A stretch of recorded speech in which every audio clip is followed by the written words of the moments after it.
channel. I'm just a girl like reading romance, fantasy romance, paranormal romance, any kind of genre of romance in general. And I also happen to have cerebral palsy, and it would mean the world to me if you would subscribe to my channel. Happy Friday! I post new videos every Monday, Wednesday, and Friday. Today's video is going to be my March end of the month wrap up. If you're curious to know what I run in the first half of March, I'll leave my mid-month wrap up down below in the description. For Wrath and Redemption by Britt Benson, this is the third book in the Hometown Heartless series. It is a rockstar romance series, small town, following Jonah, whose reputation has taken a nosedive with the fans because of some things he did. His father hires him a babysitter to clean up his reputation because it's bad for his dad's image. What Jonah doesn't know is that Claire used to be his dad's ex-girlfriend.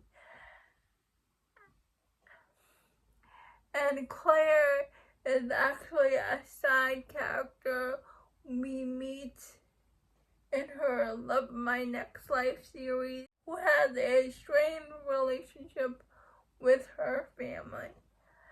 And so Claire and Jonah are forced into each other's proximity to try and revive his reputation. As they really get to know each other, they slowly start to fall in love, but both Claire and Jonah have their share of struggles. Jonah has a drinking problem where he tries to hide it, and Claire has an eating disorder. So they both go through different struggles with their mental health, but they both grow closer while trying to help each other.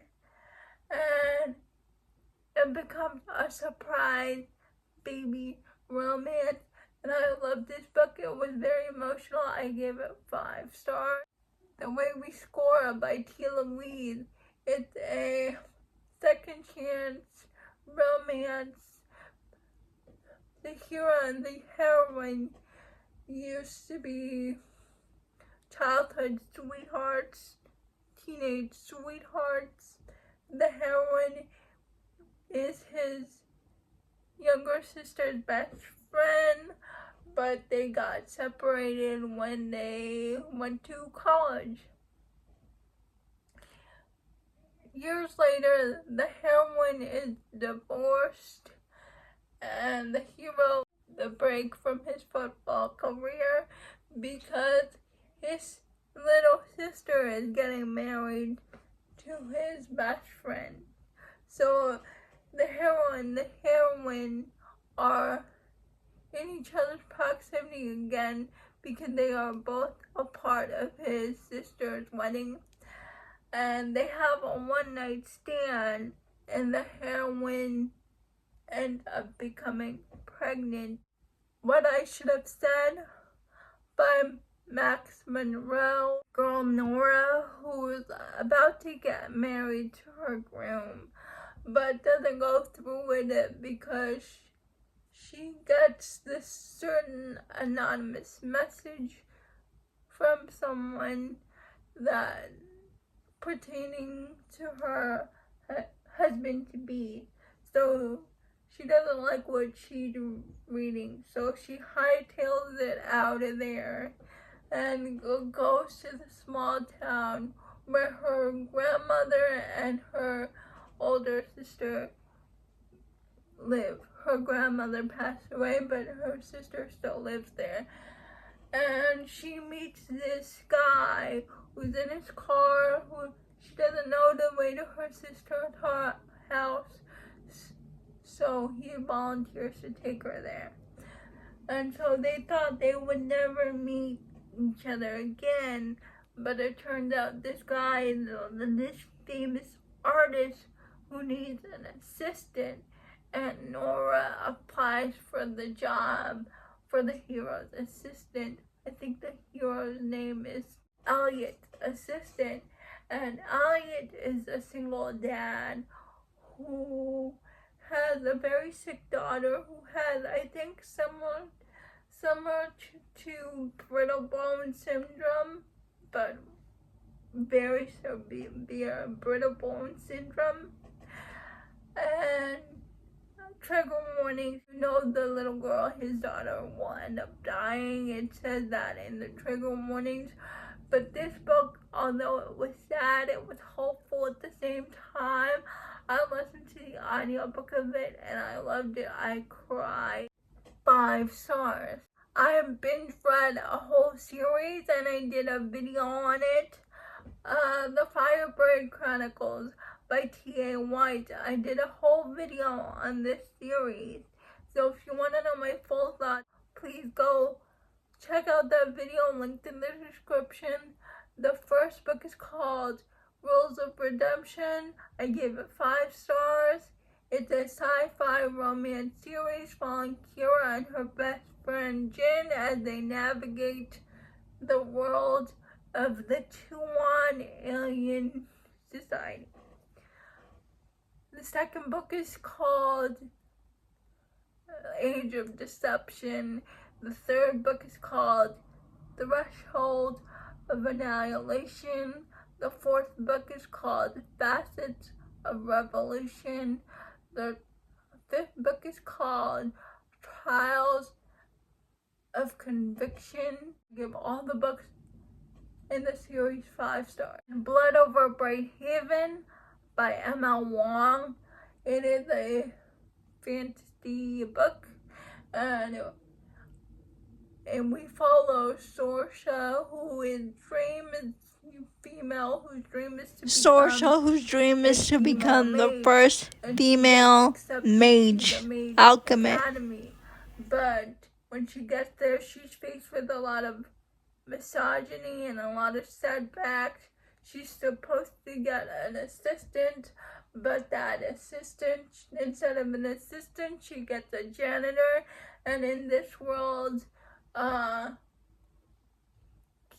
Kira's race, I forgot what they call Kira's race, but the Quen is another race, and the Quen are seen as inferior.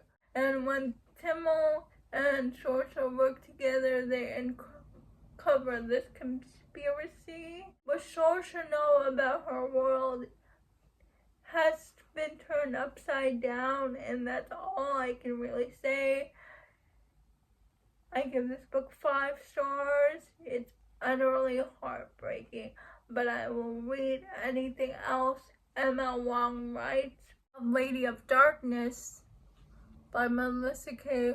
Rorich, and we're following Scarlet, who gets taken in guild master along with 2 other girls, and she trains to become an assassin, all because he promises her that she will get his revenge on the person that killed her mother, which is the Fire Lord Faye. And I give this book 4 stars. And Kiss the Villain by Rena Kent. It is a dark romance following Garrett and Caden. I give this book 5 stars. I loved it. The audiobook was great.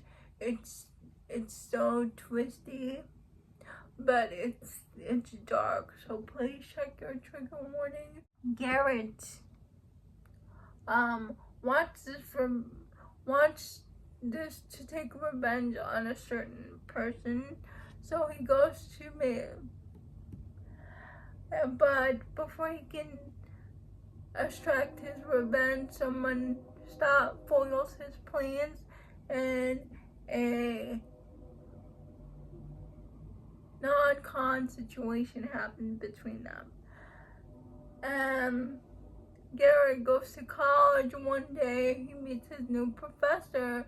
Turns out that the new professor happens to be Keaton, the person the non-con situation with, and Garrett and Keaton begin this toxic, obsessive relationship.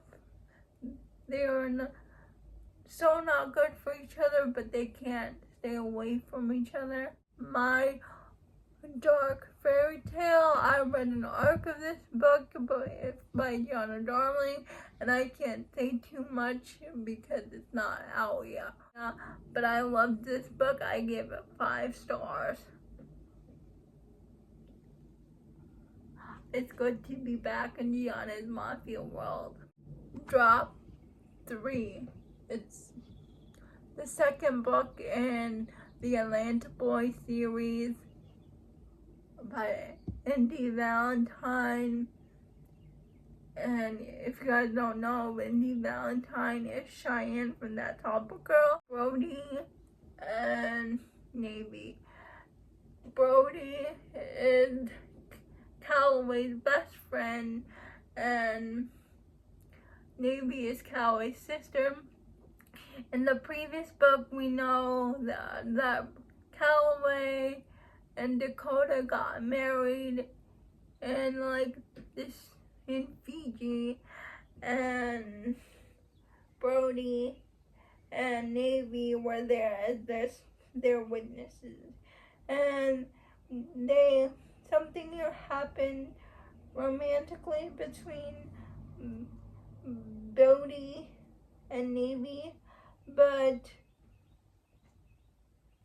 he tries to push Navy away in respect to Calloway because Calloway told Brody to stay away from his sister, and so he tries to backtrack his stuff because he doesn't want to lose his best friend. But circumstances happen where Navy has to live with Brody, and Brody, from the previous book, we learned that he has a lot of guilt because of something that happened in his past, and he's trying to deal with that, and Navy is just there for him through it all. Their romance was so sweet. I love getting to see Brody on the other side of his grief and his guilt, and Navy wanting to be there for him. 10 Ways to Accidentally Fall in Love. It's an MM romance. Brady meets Joey at the gym, and Joey, thinking that Brady is gay, asks Joey out on a date, but he's like, no, I'm straight, but don't worry, I can help you find the one for you. Brady is helping Joey become his wingman.